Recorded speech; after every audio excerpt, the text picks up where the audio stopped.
আসসালামু আলাইকুম। সন্তান ছেলে বা মেয়ে হওয়ার ক্ষেত্রে কার ভূমিকা অগ্রগণ্য বা কে দায়ী, এই বিষয়টা নিয়ে আলাপ করা জরুরি মনে করছি। কারণ অনেক আগে থেকেই এই বিষয়টা নিয়ে সমাজে বিভিন্ন রকমের আপনার মিথ প্রচলিত আছে, বা আমরা দেখে আসছি যে এই সন্তান ছেলে বা মেয়ে হওয়াকে কেন্দ্র করে বিশেষত সন্তান যদি কন্যা শিশু জন্ম যদি হয়, তাহলে প্রাচীনকাল থেকে এখন পর্যন্ত বিভিন্ন রকমের সেই জন্মদানকারী মাকে অনেক কটু কথা শুনতে হয়, অনেক সময়তে নির্যাতনের শিকার হতে হয় ইত্যাদি। তো এই বিষয়টা আমাদের সমাজে প্রচলিত আছে। সমাজে এটাকে কেন্দ্র করে ডিভোর্স এবং বহু বিবাহ, এই বিষয়গুলো আমরা দেখি। শুধুমাত্র কন্যা সন্তান জন্মদানের পরে এই ধরনের অনেক ঘটনা ঘটতে আমরা যদি অনেক আগে থেকে দেখি যে আপনার রানী এলিজাবেথ ওয়ান, তিনি যখন জন্ম হয় তখন তার মাকে অপবাদ দেওয়া হয় কন্যা সন্তান জন্মদানের জন্য, এবং পরবর্তীতে কিন্তু তাকে আমরা দেখেছি যে তাকে হত্যা পর্যন্ত করা হয় তার মাকে, কারণ তিনি কন্যা সন্তান জন্ম দিয়েছেন।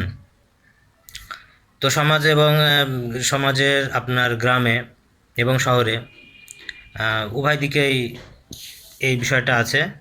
হতে পারে গ্রামে বেশি শহরে কম, কিন্তু আছে। কিন্তু অন্তত সন্তান জন্মদানের পরে একটু মন খারাপ মেয়ে হলে এই বিষয়টা তো আছেই, এতটুকু তো আছেই, মুখে বলুক বা না বলুক আছে। এবং হয়তো ধরেই নেয় যে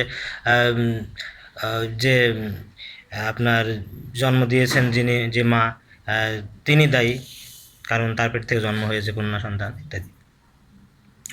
তো আসলে এই বিষয়টা জন্য কে দায়ী, এই বিষয়টা নিয়েই আজকে কথা বলতে চাই। তো এই বিষয়টা আসলে আমরা আগে প্রথমে জানতে হবে যে একটা মানুষ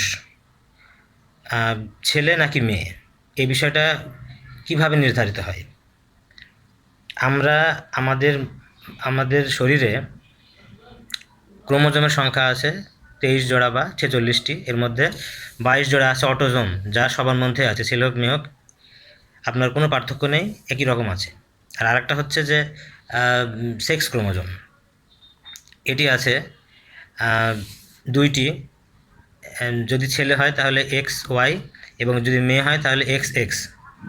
তার মানে একজন ছেলে এক্স ওয়াই বলে একজন ছেলে, এবং একজন মেয়ে এক্স এক্স বলে একজন মেয়ে। লিঙ্গ নির্ধারক ক্রোমোজোম এটা। আচ্ছা, তাহলে একটা ছেলে এবং একটা মেয়ের যদি বিয়ে হয় এবং সেই ছেলের থেকে যদি সেক্স ক্রোমোজোম এক্স আসে, কারণ তার তো এক্স ওয়াই দুটাই আছে, তার মধ্যে হয় এক্স আসবে অথবা ওয়াই আসবে। এখন ধরে নিন যে তার কাছ থেকে এক্স আসলো, আর ওই মেয়েটা যার সাথে তার বিয়ে হয়েছে তার তো দুইটা এক্স, তার তো এক্স ছাড়া আর কোনো গতি নাই, তার তো এক্স একটা আসলো, ওই ছেলেটাও একটা এক্স দিয়েছে। তাহলে এই দুই এক্স মিলে কি হলো, এক্স এক্স হয়ে গেল, তার মানে সন্তান হয়ে গেল মেয়ে। আবার দেখা গেল যে ওই ছেলেটা ওই যদি ওয়াই ক্রোমোজোমটা দেয় এবং ওই মেয়েটার ক্রোমোজোম যদি এক্স দেয়, মেয়েটা তো এক্স দিবে, মেয়ের তো আসলে আর ক্রোমোজোম নাই, তাহলে এই এক্স এবং ওয়াই মিলে এক্স ওয়াই হয়ে গেল, অর্থাৎ ছেলে হয়ে গেল। তার মানে ছেলে বা মেয়ে এই জিনিসটা নির্ধারিত হচ্ছে কিন্তু মেয়েদের দ্বারা না, বরং ছেলেদের দ্বারা। ছেলে এক্স ক্রোমোজোম যখন দিবে তখনই একমাত্র ছেলে সন্তান জন্ম হবে, নতুবা সন্তান কিন্তু মেয়ে হবে।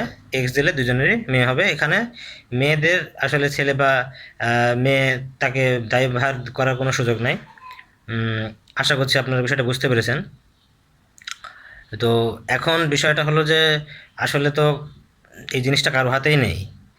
আপনি মানুষ হিসেবে কারো হাতে কি এটা আছে? এটা তো মানুষ হিসেবে কারো হাতেই আমাদের নেই। কারণ ওই যে ছেলেটা এক্স দিচ্ছে বা ওয়াই দিচ্ছে, সেটা কি তার নিজের ইচ্ছা অনুযায়ী হচ্ছে? তার নিজের ইচ্ছা অনুযায়ী হচ্ছে না। এই জিনিসটা সম্পূর্ণই কিন্তু আল্লাহর হাতে। কাজেই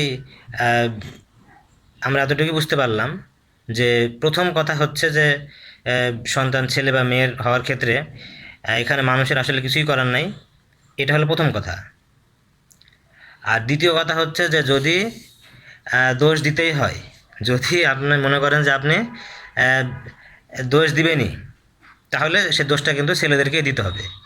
এই বিষয়টা আমার মনে পড়ে গেল ডক্টর জাফর ইকবাল স্যারের একটা বইতে ঠিক এভাবে লেখা ছিল যে যদি দোষ দিতেই হয় তাহলে ছেলেদেরকেই দিতে হবে ইনডাইরেক্টভাবে।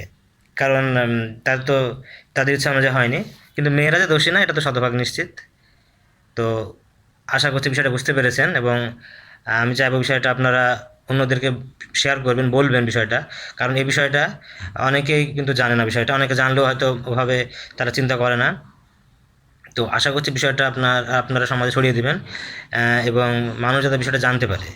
এবং এ বিষয় নিয়ে আসলে কোনো রকমের কারোর ভেতরে সন্দেহ থাকার কোনো সুযোগ নেই। তো আশা করছি আপনারা সেই কাজটি করবেন। ধন্যবাদ সবাইকে।